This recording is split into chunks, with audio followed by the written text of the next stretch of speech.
Hello good morning students. UGC net 2025 का schedule आ चुका है, आपने प्रीवियस वीडियो में देख लिया होगा। तो स्टार्ट करते हैं क्रैश कोर्स की यूनिट 4 कम्युनिकेशन। बहुत ही प्यारी और बहुत ही सिंपल लेकिन बहुत ही इम्पॉर्टेंट यूनिट है कम्युनिकेशन की।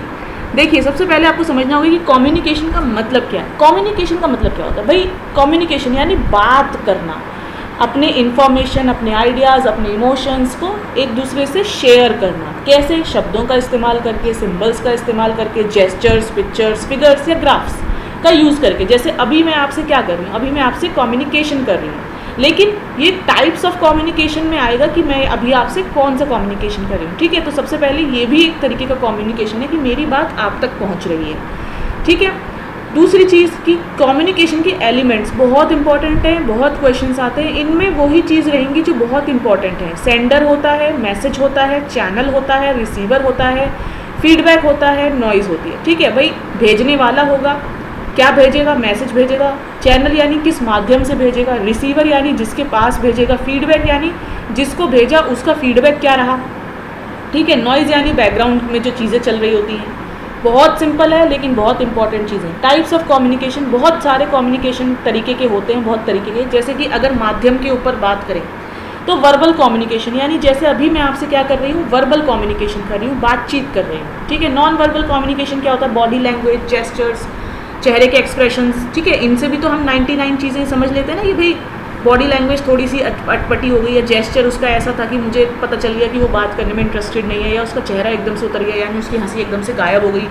ठीक है, तो इस तरीके से ये जेस्चर्स के थ्रू होता है, ये नॉन वर्बल होता है। अब होता है डायरेक्शन या फ्लो में। एक कॉन्वर्सेशन होता है, एक कम्युनिकेशन होता है कि पहले बहुत अच्छे से हम बात कर रहे थे, डाउनवर्ड की तरफ चला गया, कम्युनिकेशन अच्छा नहीं रहा। अपवर्ड यानी एकदम से कम्युनिकेशन बहुत बढ़िया, एकदम सबऑर्डिनेट से ऊपर की तरफ चला गया। हॉरिजॉन्टल यानी सेम सी लेवल की बातचीत कर रहे हैं। डायगोनल यानी कि अलग अलग डिपार्टमेंट्स, अलग अलग लेवल्स में बातचीत हो रही है। ठीक है, ये इतना नहीं आता है, लेकिन ये जो फॉर्मल कम्युनिकेशन है, इनफॉर्मल कम्युनिकेशन है, ये बहुत इंपॉर्टेंट है। फॉर्मल कम्युनिकेशन यानी कि एक ऑर्गेनाइजेशनल स्ट्रक्चर है, जैसे कि टीचर और स्टूडेंट की बातचीत, जैसे प्रिंसिपल मैडम और टीचर की बातचीत, ये फॉर्मल कम्युनिकेशन हो रहा है। इनफॉर्मल यानी ग्रेप वाइन कम्युनिकेशन होता है, ये बहुत इंपॉर्टेंट है, बहुत क्वेश्चन आते हैं ग्रेप वाइन कम्युनिकेशन पे। अनऑफिशियल या इनफॉर्मल कम्युनिकेशन होता है, या स्पॉन्टेनियस कम्युनिकेशन होता है ग्रेप वाइन कम्युनिकेशन।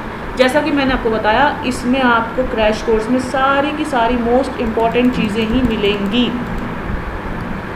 ठीक है, नेक्स्ट आ गया बैरियर्स। क्या होते हैं भाई? मोस्ट इम्पॉर्टेंट है बैरियर्स, कि क्या क्या ऐसी चीज़ें हैं जिससे बाधा होती है कम्युनिकेशन में। सिमेंटिक बैरियर्स यानी कि हम शब्द कुछ और यूज़ कर रहे हैं, सामने वाले को पता ही नहीं है, हमारे एक्सप्रेशन उतने अच्छे ही नहीं है।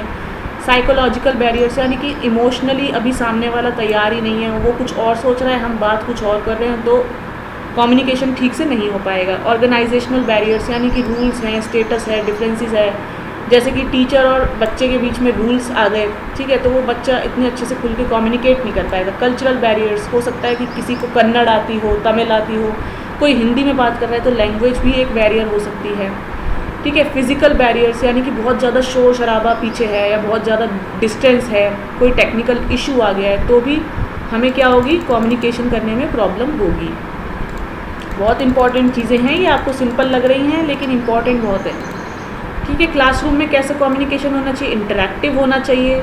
ठीक है, दोनों डायरेक्शनल। बाई डायरेक्शनल मतलब वन वे कम्युनिकेशन नहीं होना चाहिए कि सिर्फ टीचर बोले जा रहा है। जैसे अभी मैं जो आपसे कम्युनिकेशन कर रही हूँ वो बाई डायरेक्शनल नहीं है, वो वन वे डायरेक्शन है, यानी सिर्फ मैं बोल रही हूँ और आप सुन रहे हो। लेकिन जब बच्चा भी क्वेश्चंस पुट अप करता है तो वो टू वे कम्युनिकेशन है, यानी बाई डायरेक्शनल है। Influence by teachers style, student का फीडबैक होना चाहिए, अच्छा एनवायरनमेंट होना चाहिए। चैनल्स यानी माध्यम अलग अलग होने चाहिए, उनको वर्बली भी बोल के समझाओ, उनको दिखाओ भी, pictures, photographs, videos. Critical thinking को प्रमोट करो, पार्टिसिपेशन को बढ़ावा दो, बच्चों से फीडबैक लो। ठीक है। Next is mass media and society. Mass media में आपको पता ही है, टीवी, रेडियो, न्यूज़पेपर, इंटरनेट, ये सब चीज़ें आती हैं। इनका भी बहुत बड़ा मेजर रोल है, क्योंकि इन्फॉर्मेशन का डिसैमिनेशन करते हैं। डिसैमिनेशन का क्या मतलब होता है? फैलाना। ठीक है। सोशलाइजेशन होता है, पब्लिक ओपिनियन बनता है, कल्चरल का भी एक दूसरे से लेन देन होता है। और मोस्ट इम्पॉर्टेंट है भैया ये, इससे तो क्वेश्चन आपको देखने को मिलता ही मिलता है। मार्शल मैकलुहान की ये लाइन आपको दे दी जाती है कि the medium is the message. किसने कहा है? तो मार्शल मैकलुहान ने कहा है, the medium is the message. इन्होंने फोकस करा है how the medium affect society. ध्यान रखना, बहुत इंपॉर्टेंट है ये। ठीक है। नेक्स्ट आपका है 5 मोस्ट इम्पॉर्टेंट क्वेश्चंस जो रिपीट होते हैं आपके एग्ज़ाम में। तो ये क्वेश्चंस आप लोग देखेंगे, आंसर्स आपको नीचे ही दिए हुए हैं। बहुत इंपॉर्टेंट क्वेश्चंस हैं, वीडियो को पॉज कर लेंगे और क्वेश्चंस देखेंगे अच्छे से। ठीक है, देखो कितनी छोटी सी यूनिट है, 5 मिनट की। ठीक है, क्रैश कोर्स का मतलब ये है कि मोस्ट इंपॉर्टेंट चीज़ें कवर हो गई आपकी सिर्फ 5 मिनट में। So thank you so much students इस वीडियो को देखने के लिए। अगर आपने यहाँ तक वीडियो देखा है तो प्लीज़ चैनल को सब्सक्राइब कर लीजिए ऐसे ही और वीडियोज़ के लिए। Bye bye, take care friends, all the very best for your UGC NET exam.